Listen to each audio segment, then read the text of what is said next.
CZ, Changpeng Zhao, l'ancien PDG de Binance, vient de teaser un nouveau projet éducatif par le biais d'un post sur X. Alors, que sait-on du projet et surtout de quoi il relève ? Le Crypto Daily. Mon nom est Benjamin Cohen.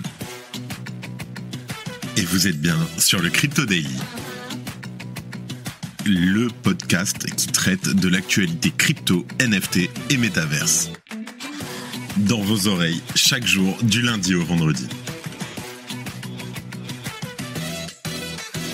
Salut, c'est Benjamin du Crypto Daily et j'espère que vous allez bien et c'est donc notre actualité principale aujourd'hui. On évoquera ensuite la décision de OKX de retirer l'USDT de sa plateforme avant de faire un point sur la situation des cryptos au Nigeria. Mais avant tout ça, et comme d'habitude, le coin du marché. Here comes the money.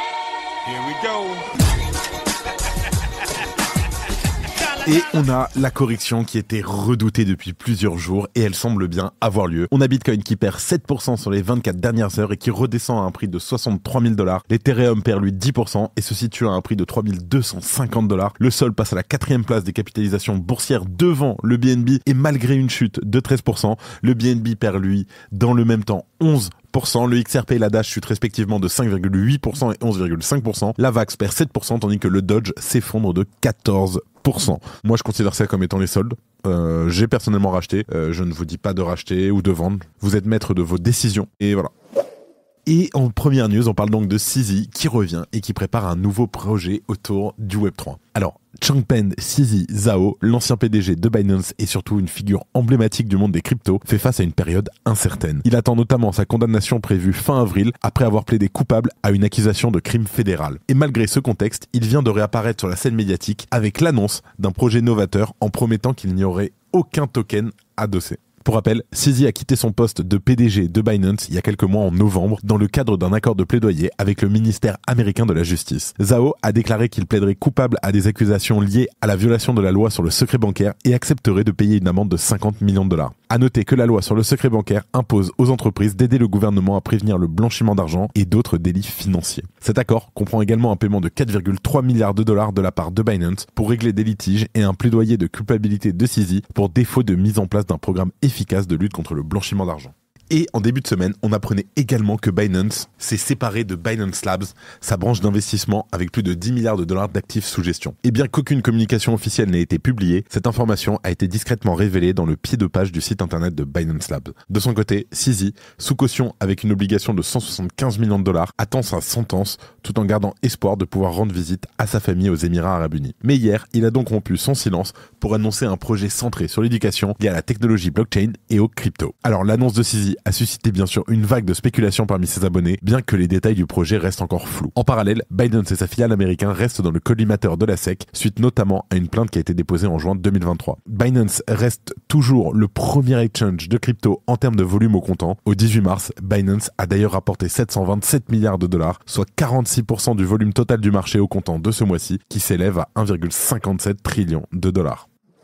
Si je vous disais que gérer vos comptes et vos cryptos pourrait être rémunérateur. Imaginez un monde où votre compte bancaire et votre portefeuille crypto ne font qu'un. Des transferts instantanés et gratuits en euros ou en crypto. Ouais, vous avez bien entendu. Instantané et gratuit. Avec Wiggle, dites adieu à la complexité. Ce n'est pas tout. Wiggle réinvente le cashback avec jusqu'à 7% de retour sur vos dépenses. Qui aurait cru qu'utiliser son argent pouvait aussi être rémunérateur? Et si vous cherchez à maximiser vos rendements, Wiggle vous offre des opportunités d'investissement directement depuis l'application. N'attendez plus. Rejoignez Wiggle dès maintenant et prenez le contrôle de vos finances. Lien en description.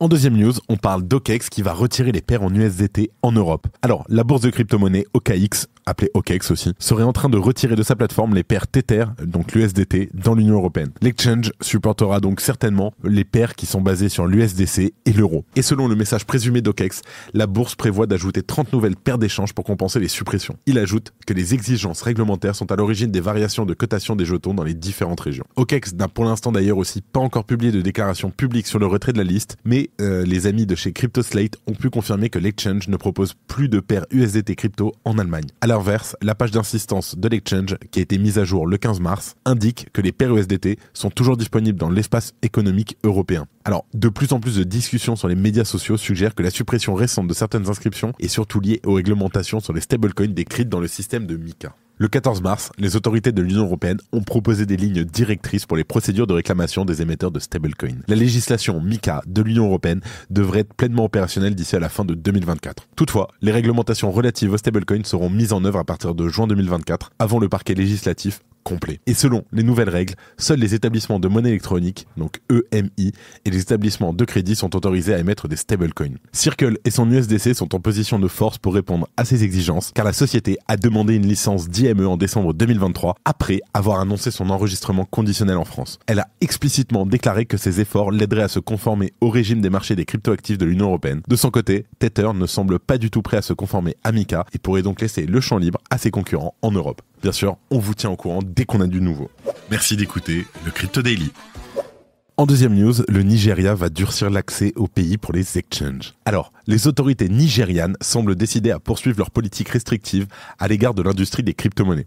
Et le vendredi 15 mars 2024, la SEC du Nigeria a proposé un amendement visant à augmenter les frais imposés aux entreprises du secteur des crypto-monnaies. L'amendement prévoit une augmentation des frais d'enregistrement des entreprises, en triplant notamment les frais d'application de 100 000 à 300 000 naira, soit environ 175 €. Les frais d'inscription seront quant à eux multipliés par 5, passant de 30 millions à 150 millions de naira, soit près de 90 000 €. Et le capital minimum exigé sera lui doublé, atteignant 1 milliard de naira, soit environ 580 000 €. Alors, la SEC du Nigeria, elle a justifié cet amendement par la nécessité de fournir de la clarté sur le marché. Cet amendement arrive dans une période où la monnaie nigériane lutte pour se stabiliser et surtout où le gouvernement cherche à limiter l'accès aux crypto-monnaies. Le naira connaît une forte inflation depuis des années, atteignant 31,7% au mois de février 2024, un plus haut atteint pour la première fois depuis 1996. Alors cette inflation, qui est combinée à la pénurie de billets que connaissent les Nigérians depuis le début de l'année 2024, incite de nombreuses personnes là-bas à se tourner vers Bitcoin et les stablecoins. Et selon les données de Chainalysis, le Nigeria se positionne d'ailleurs à la 2e place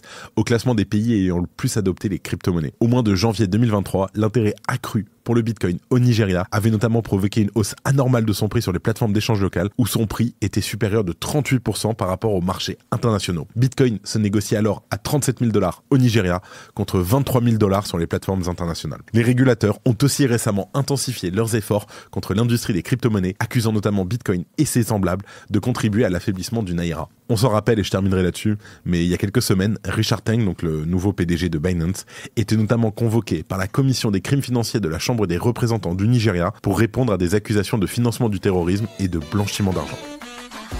Et avant de terminer, les actualités en bref avec notre partenaire, Bean Crypto. Le nombre d'utilisateurs de Base explose.